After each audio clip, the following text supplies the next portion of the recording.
Welcome to the Great Detectives of Old Time Radio. From Boise, Idaho, this is your host, Adam Graham. If you have a comment, email it to me, box13@greatdetectives.net. Be sure to cast your vote for the show on Podcast Alley, podcastalley.greatdetectives.net. And you can always give us a call, 208-991-4783. Before we get started, I do want to let you know about Audible. If you don't have time to keep up on your reading, Audible can be a great help to you, as you can enjoy books and listen to them wherever you happen to go, whether you're in your car or on your commute or walking through the store. You can listen to the latest New York Times bestseller or a mystery classic. Plus, in addition to audiobooks, Audible also offers a wide variety of radio dramas, including some from the BBC and the Colonial Radio Theaters. With Audible, you get one audiobook a month, plus 30% off any other purchases. You can try Audible out for free by going to audibletrial.com/greatdetectives. That's audibletrial.com/greatdetectives to begin your free trial. Now today's episode, Murder at Minden.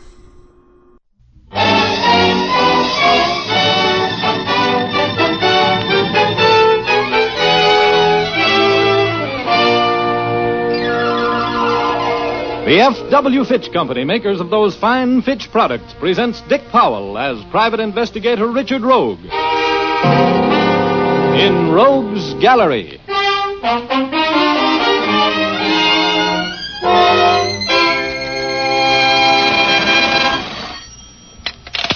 Hello, Richard Rogue speaking. Hello, Mr. Rogue. This is Stark McVeigh in Minden, California. Yeah? I want to talk to you, Rogue. Well, you're talking. I want you to come up here to Minden and do a little job for me. I don't want you to let anybody in this town know who you are. You can register at the hotel as a traveling man, a salesman or something, and hold it, McVeigh. I can't get away right now. I wired you $500 expense money. It should be at your office now. We'll talk over the rest of the deal when you get here. Oh, $5, huh? Well, what kind of a case is it? A case that pays money. You can get out of there at 7 o'clock, and if you want to take a train... I'll drive. I'll leave as soon as the 500 arrive. Take me about 2 hours to get there, won't it? That's right. I'll contact you at the hotel tonight about 9. Okay, see you then.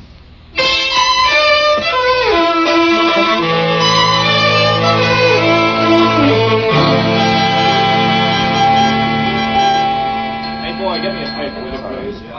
Carry your bag, sir? Oh, yeah, I want to check in. Here. Thanks. Hey, clerk.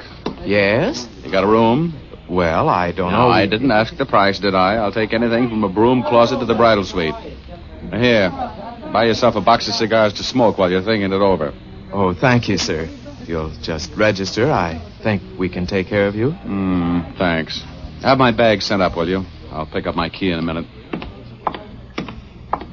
Hey, Sonny, got an evening paper? Yes, sir, but all the news isn't in that paper, mister, believe me. What do you mean? There was a murder in town tonight. Just a little while ago, as a matter of fact. A man was shot. Killed. Dead. All that? Well, Minden is an enterprising community. Who got the business? A fellow by the name of Stark McVeigh.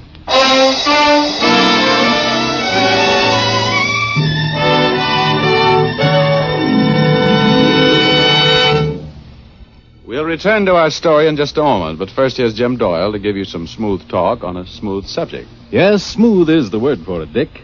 That describes Fitch's No Brush shaving cream to a T, for it has a rich, creamy consistency that spreads over your face like a cool April breeze.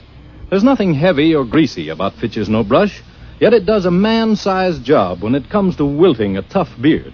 You see, Fitch's No Brush is a blend of 3 important shaving ingredients.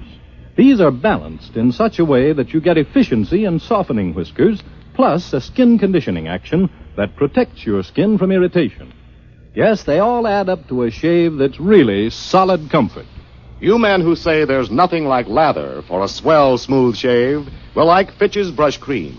It gives lots of dense lather that stays moist all during the shave and rinses off easily. It, too, contains the special skin conditioner for sensitive skins. Both Fitch's Brush and Fitch's No Brush shaving cream come in handy jars, big 25 and 50-cent sizes. For smoother, happier shaves, switch to Fitch.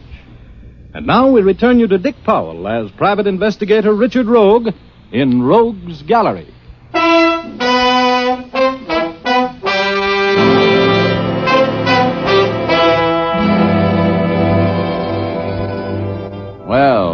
case looked like it was officially over before it started. The man I was working for had just been killed. I found that out while I was registering in Minden's only hotel with running water.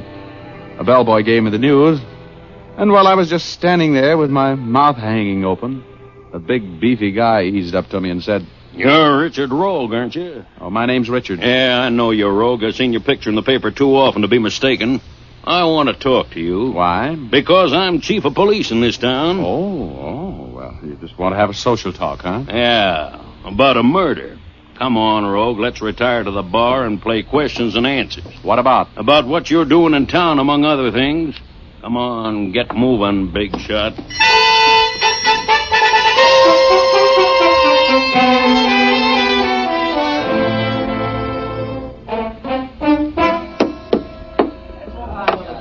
All right, now, Rogue, suppose you start talking. What are you doing in Minden under the name of Richard? "Hey, bartender, you put too much sugar in this old-fashioned." Oh, so you think I like to hear myself talk? I said, what are you doing here? "I'm on a vacation." Does a man named Stark McVeigh always finance your vacations? McVeigh. Yes, well, the name sounds familiar. I'll bet it does. He had a call in for you all day down at the city. He reached you at the Hunt bar room a little before 5 o'clock, and he wired you $500 to your office this afternoon.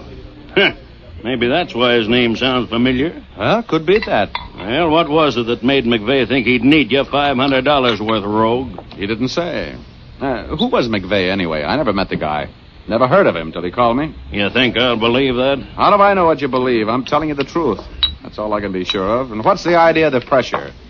You got ambitions to hang McVeigh's murder on me? Uh-huh. You know he's been murdered. How did you know that? Well, the bellboy told me. Who did it, Rogue? Who was McVeigh afraid of? I don't know anything about the guy. I didn't murder him. I hardly ever murder strangers. And now, thanks for the drink, and so long. Wait a minute. You leaving town, Rogue? I don't think so, no. I like the climate here. It's so peaceful. Well, don't you leave without seeing me, or you'll come back with your hands cuffed behind you, lying down. Oh, well, if there's anything I love, it's a clever conversationalist. Huh? Now, I'll make a rule, egghead. Don't put any of your rural gumshoes on my tail if you like them personally. I don't like to be shadowed.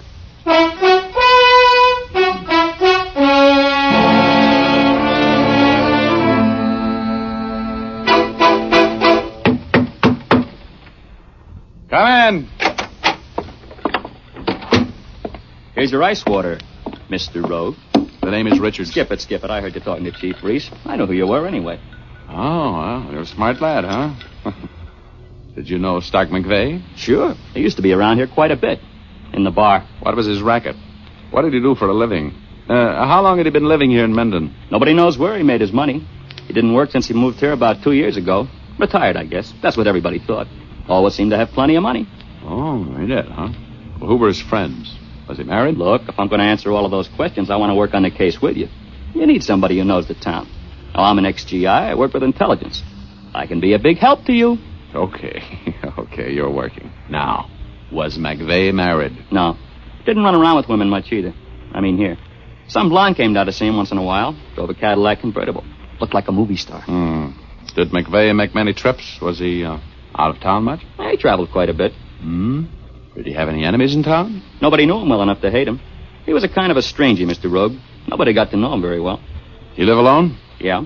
He had a woman come in a couple of times a week to clean up. That's all. Good. Well, who do you think killed him? I don't know. Any suspicious-looking characters been seen around town lately? Not that I know of. But they could have been here without me knowing it. Okay. Hey, what's your name? Buzz Walters? What time are you off duty? About an hour, 9 o'clock. Good, I'll see you then. In the lobby, right? Yeah. What are you going to do now? Oh, I'm going out to the house, McVeigh's house, and take a look around. You know where it is? I'll find it. See you at 9.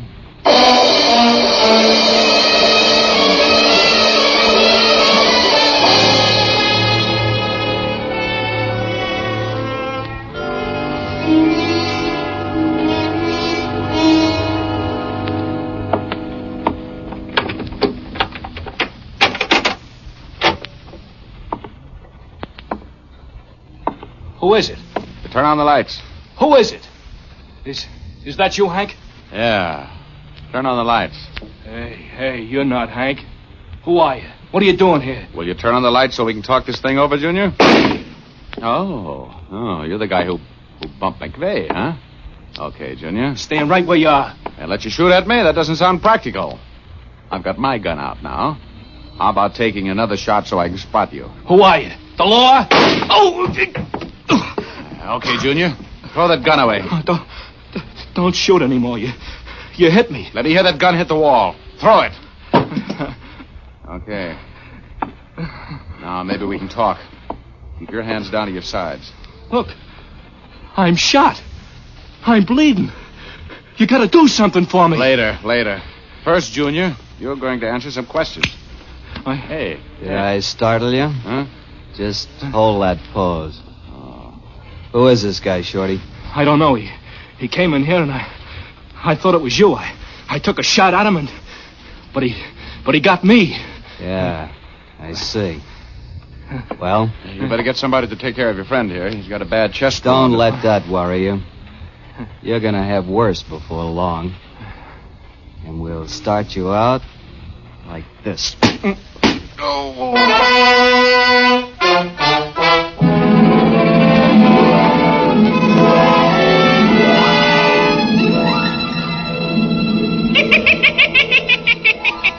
Hiya, Rogie. Welcome home. Oh, hello, Igor. How's everything on Cloud 8? Oh, it's fine. Say, Rogie, I missed you last week. Yeah. I had the flu. Yeah, didn't Dennis O'Keefe come up to see you? Nah, not that Irishman. He doesn't use his head the way you do, Rogie. Say, who did it this time? I don't know. But I'm gonna get him. If it's the last thing I do. Oh, you better hurry back downstairs then. You're getting further away every minute. Huh? What do you mean? You've got a surprise coming, Rogie. You're a side door tourist right now. Huh? Oh, well, that settles it. I'm going over the side. So long, Igor. So long, Rogie.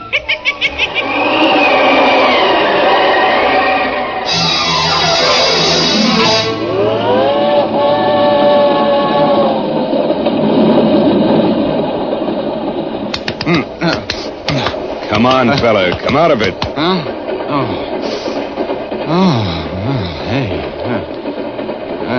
Hey, this thing's moving. Sure, friend. It's okay. You're in a freight car. A freight car? Well, it seems somebody rapped you over the skull and threw you in here. Who? I don't know. You were here when I got here. Don't worry, you'll be okay. Yeah. Well, thanks for the first aid. Where are we? Well, about 10 miles out of Minden. This red ball got a hot box and was held up.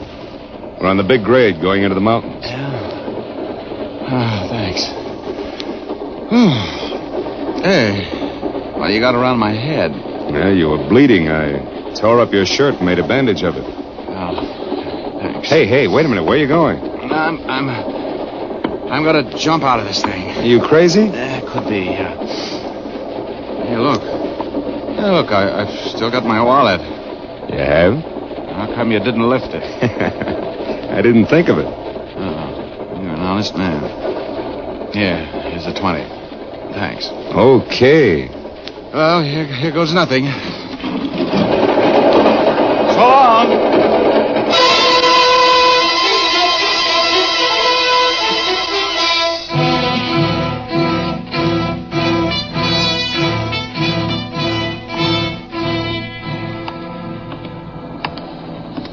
Hey, ride. Hey, driver.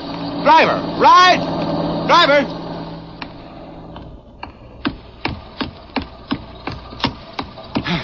You going into Minden? Yeah. What happened to you? Well, I was knocked out and robbed and left on the road. I got to get back to Minden to report it to the cops. Okay, buddy. I wouldn't leave anybody out here. But I got a revolver here and don't try any funny stuff. Oh, me? Oh, I don't want to try anything. I just want to get back to Minden. I'll take you into Minden. Get in. Thanks.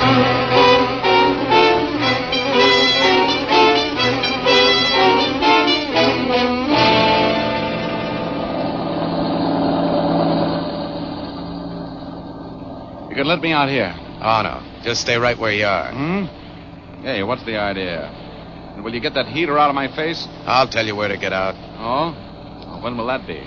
When we get to the police station. That's where you're going, mister.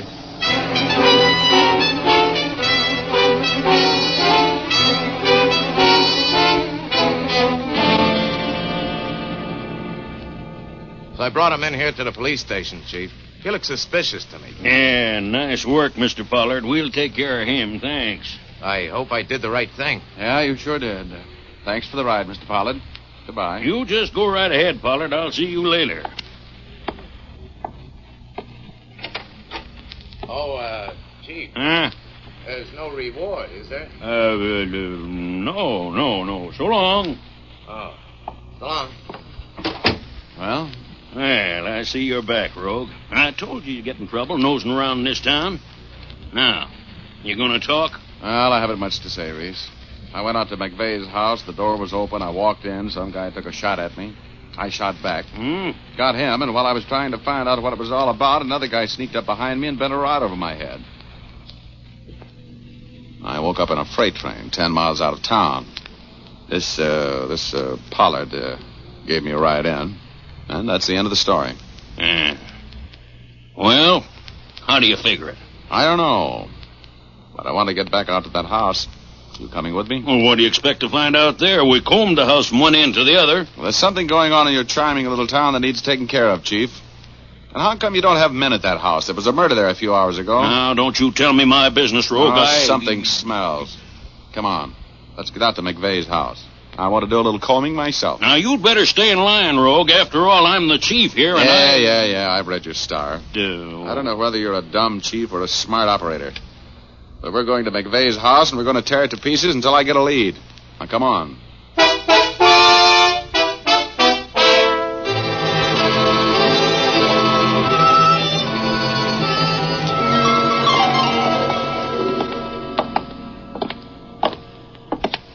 I'll try the door. Don't knock, it may be open. Okay. Well, close the door. All right. No, the lights don't work. The main switch must be pulled. We'll get by with this flashlight. Come on, let's take a look around. Hey. You see where that lamp is on the floor over there? Yeah. Well, the guy who was shooting at me was lying right by the side of it after I got him. Oh. Look, there's blood on the floor. You see it? What was that? Seemed to come from that closet. Somebody's in there. Well, come on out. Come on out, or I'll shoot that door so full of holes we can pull you out through them. Okay, I'll come out.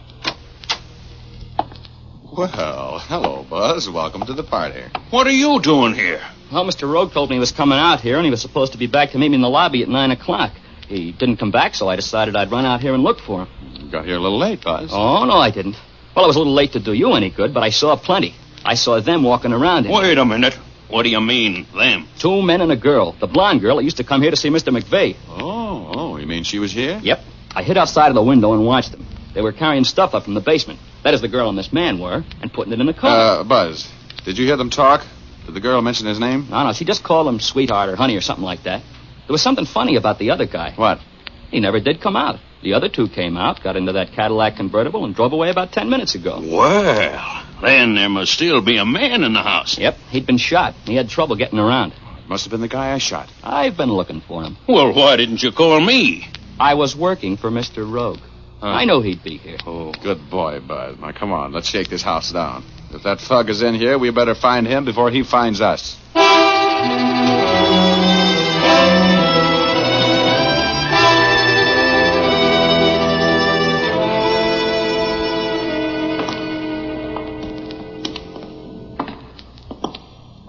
Wow, this is the best-kept basement I ever saw in a bachelor's house, Buzz. How about it? It's sure clean. Hey, look, there are a few muddy footsteps going this way. They're going both ways, Mr. Rogue. Yeah, right over here and then back out. That's funny. They walk right up to this blank wall and then back again. Maybe the stuff they were carrying out of the basement was stacked up against the wall. I doubt it. Hey, there's nobody up here. Shook down every room, every closet up here. There's nobody. Well, we're even. There's nobody down here either. I tell you, that guy they called Shorty never came out of the house. I was watching and I know he didn't. You're imagining things, kid. People don't just disappear. If he was here, we could see him now, couldn't we? If we could find him. I've got an idea. Yeah? Oh, there must be a hidden door or something in this wall here someplace. Oh, now, wait a minute, Rogue. Okay. So I've been reading too many comic books, but I'm making my guess, and I'm going to see if I'm right. You see these footprints coming over here and going back again? Yeah. That's what it is. Maybe there's a loose tile in the wall or something. Yeah. Listen now. There it is, Reese. You die hard. You hear that? It's hollow in there. Now, come on. Let's figure this thing out. Hey, here is a loose tile. Right here. Huh? Let me see.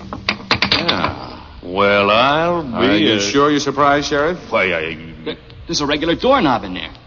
Yeah, there is. Well, it's locked, but I think I can take care of that. Look out. Now, that ought to do it.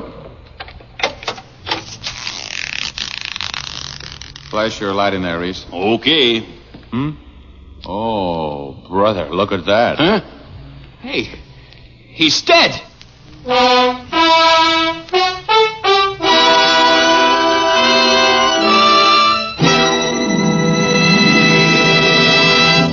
We'll return to our story in just a moment. But now I'd like to ask the ladies a question.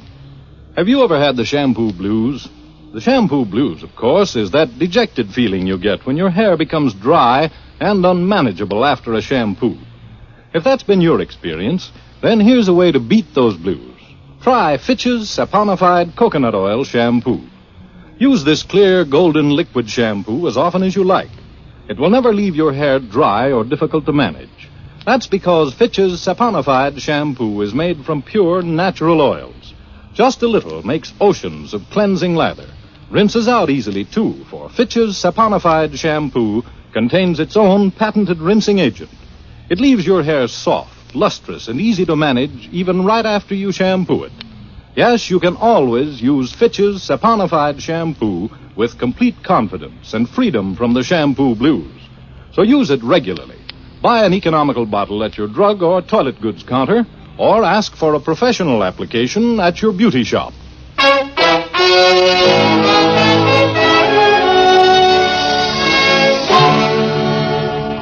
And now we return to Dick Powell as private investigator Richard Rogue in Rogue's Gallery.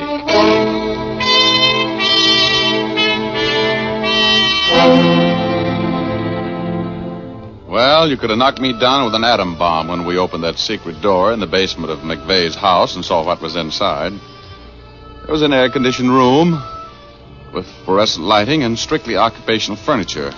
And sitting at the table in the swivel chair was the body of the man named Shorty. Buzz, the bellboy, said, "Hey, he's dead." Yeah, they let him have one. Right through the temple. Good Lord. 2 murders in one day in Minden. That'll put the place on the map, won't it?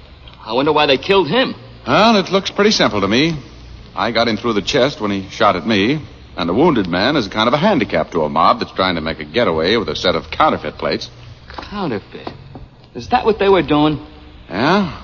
This place is one of the best equipped engraving shops I've ever been in. You knew that right away, didn't you, Reese? Oh, sure. Right there. That's what McVeigh's racket was, huh? Yeah. Come on, let's take a look around. Here. Looky here. What did you find? Exhibit A. A whole stack of $10 bills. Let me see. Yeah. All with the same serial numbers. Oh, there's phony as a coarse girl's accent. Well, Reese, let's get back to town and get some post-mortem fingerprints off your late pal, McVeigh. And some information on the license number Buzz got off that Cadillac.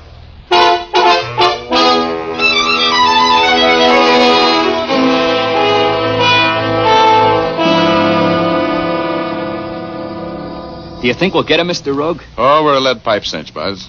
You know, if you hadn't been sharp enough to jot down that license number, we'd have been out of luck. Even Reese can trace that. Yeah, think it could use a guy like me.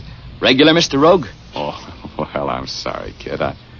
I'm a lone wolf. But you'll make some dough out of this case. You can bet your shirt there's a reward out for this mob, and we'll split it.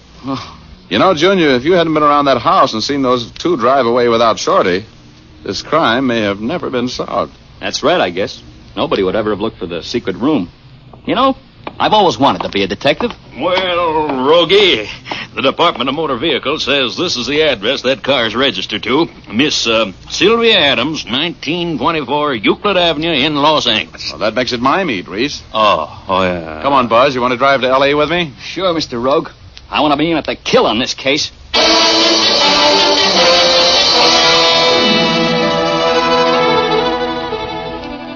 Well, this is the house. Miss Sylvia Adams, 1924 Euclid Avenue. What are we going to do? Well, first you go see if the car's in the garage while I take a look around. Okay. Hey, Buzz. Shh, come here. Wait a minute. Yeah? Hey, look in that window out there. Mm-hmm. That man. He's the one who knocked me out. Oh, is that the man and the blonde woman you saw leaving McVeigh's house? Yep. That's them. Looks like they're having a beef. That's good. Buzz, we're going to do a little listening. Oh, how you going to get in? Back door. Come on. But it's probably locked. Yeah, could be. But if I haven't a skeleton key on my chain that'll open that door, I'm going to get a new locksmith. Now, quiet. Come on.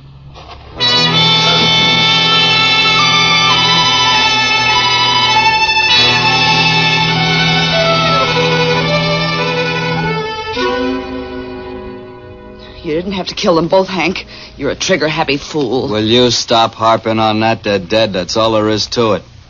We're rid of them, and we got the counterfeit plates. We got no more troubles, baby. From now on, it's you and me. It is? What do you mean? Just that I don't have to put up with you anymore either. One word out of me and the cops will put you under the jail, Hank. That's what they do with killers, you know? I don't like you. I never did like you. But you're going to keep me in money and minks and everything I want as long as I live. Killer. It may not be long, you little double-crossing. Hank, put that gun away. Hank, no. So you were going to double-cross me? Hank, no. So all that sweet talk was just an act? No. Well, here's my act, baby. Next one, touch your eye, Hank. Drop the gun. Pick it up, Buzz. Yeah. Who are you? Well, now, that's not very flattering. I'm Richard Rogue. But we'll talk about that later, lovely. Right now, get up against that wall, both of you. Start singing and make the lyrics cover a couple of murders. Come on, sing!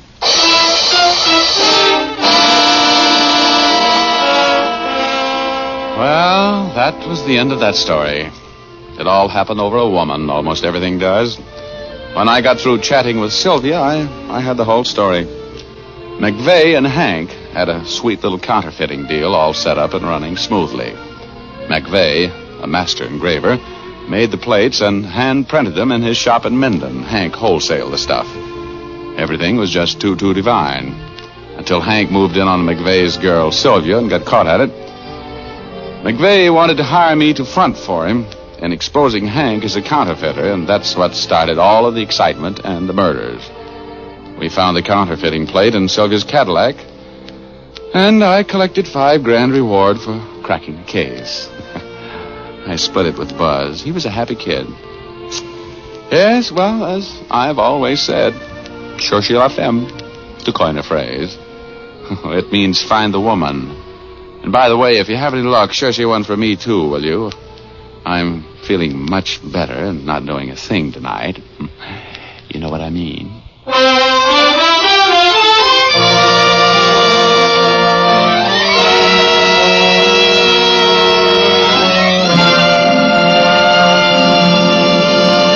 This is Dick Powell again, ladies and gentlemen. I hope you enjoyed our story tonight. Ray Buffum wrote it. Leith Stevens composed and conducted the music, and Dee Engelbach produced and directed. But don't forget now, you've all got a date with us next Thursday night. We have a story for you about a man with $1 million, a beautiful wife, and an overpowering jealousy. We call it Best Laid Plans. So make a date with us, will you? Thanks for listening, and now here's Jim Doyle. Don't forget to tune in again next Thursday, same time. And be sure to see Dick Powell in his newest RKO picture, Cornered, at your local theater soon. And remember, tune in again next Thursday, same time, same station, when you will again hear Dick Powell as Richard Rogue in Rogue's Gallery.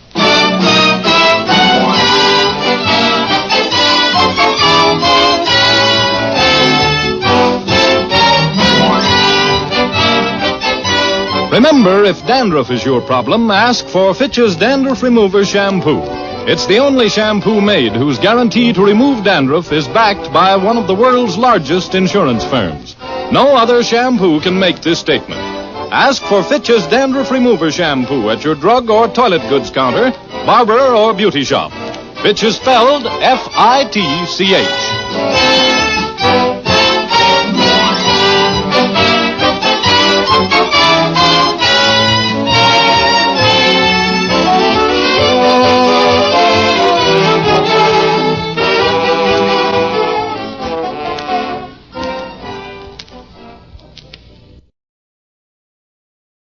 Welcome back.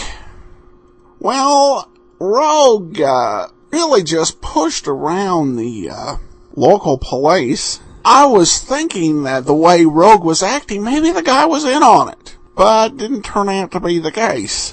Speaking of somewhat unrealistic police scenarios, got an email from Frank from the past.